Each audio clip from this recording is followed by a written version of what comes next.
Alors, on a le temps de parler des festivals. Movies retourne dans les festivals à la rentrée.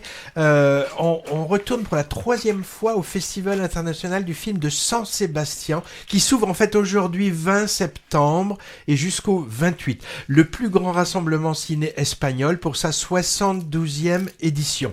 Beaucoup de choses au programme, il faudra choisir, c'est-à-dire éliminer parmi les propositions d'une dizaine de sections.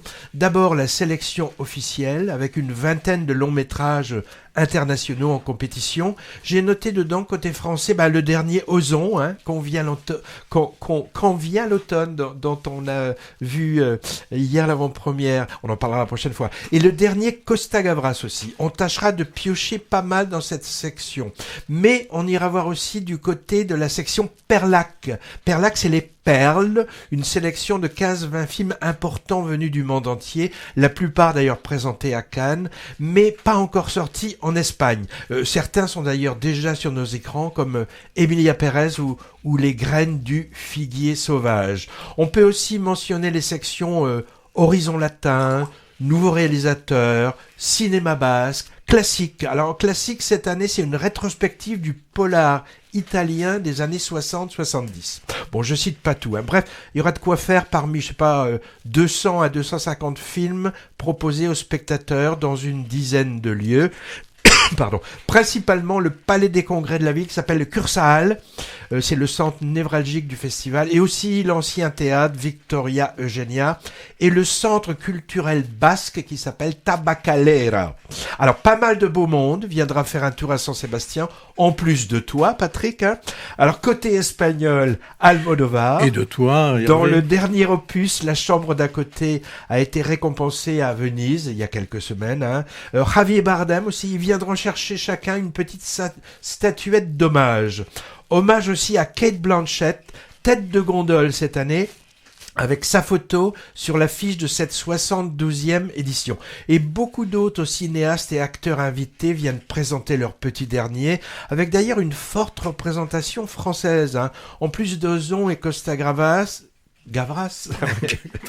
j'ai vu Jacques Audiard, Léo Scarax, Isabelle Huppert et d'autres. J'ai vu aussi passer les noms de Johnny Depp, Penelope Cruz, Tilda Swinton, Monica Bellucci, qui sera Maria Callas dans un film présenté.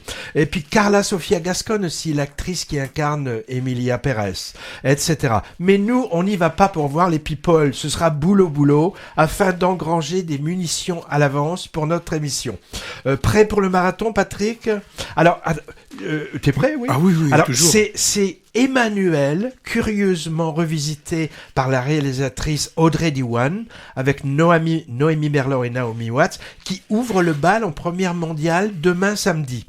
Moi, ça me dit pas trop. Je crois que j'ai même pas vu la version 74, d'ailleurs. Patrick, qui n'a enlevé que récemment le poster de Sylvia Christel au-dessus de son lit, devrait y courir. Alors, un autre rendez-vous ciné va suivre début octobre. Moins glamour, mais tout aussi intéressant qu'on a découvert l'an dernier. Patrick, tu nous en dis un mot ? Oui, ça va avoir lieu du 2 au 6 octobre.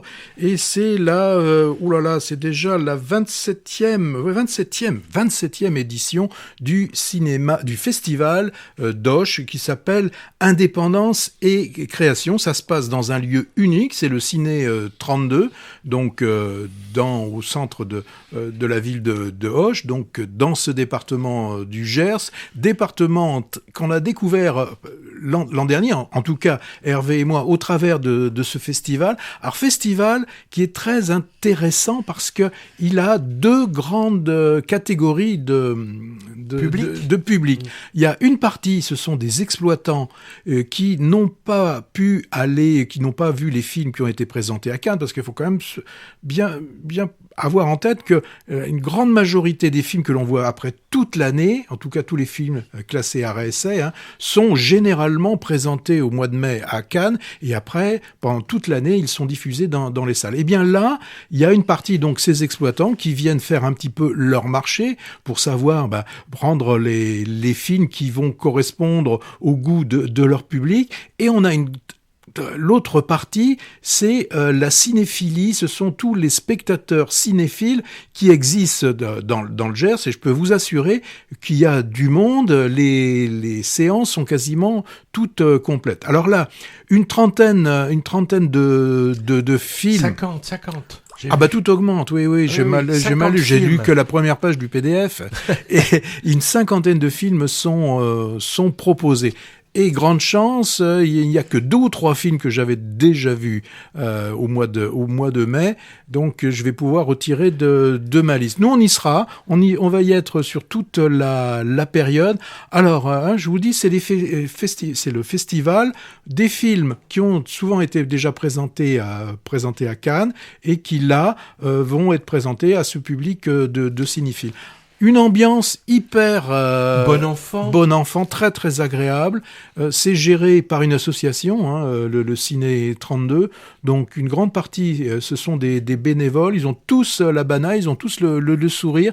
C'est vraiment vraiment sympa. Et on peut aller là-bas, pas besoin de smoking. Donc Hervé, il est un peu embêté parce que il aime bien sortir son smoking, mais là il ne l'utilisera pas. Donc on vous conseille, c'est du 2 au 6 octobre, c'est le festival de cinéma de Auch. Alors, le lien vers ces 2 festivals sur notre site en bas pour avoir tous les détails. Je signale, Patrick, également, à Bordeaux, 4e édition d'un mini-festival. Je dis mini parce qu'il y a que 7 ou 8 longs métrages. Celui du film de justice et droits humains. C'est à l'Utopia, forcément, du 23 au 28 septembre. L'occasion peut-être de voir en avant-première le magnifique L'histoire de Suleiman, dont on ne manquera pas de parler la prochaine fois. Oui, il a été présenté aussi. Ouais, et il a même été récompensé 2 fois à Cannes.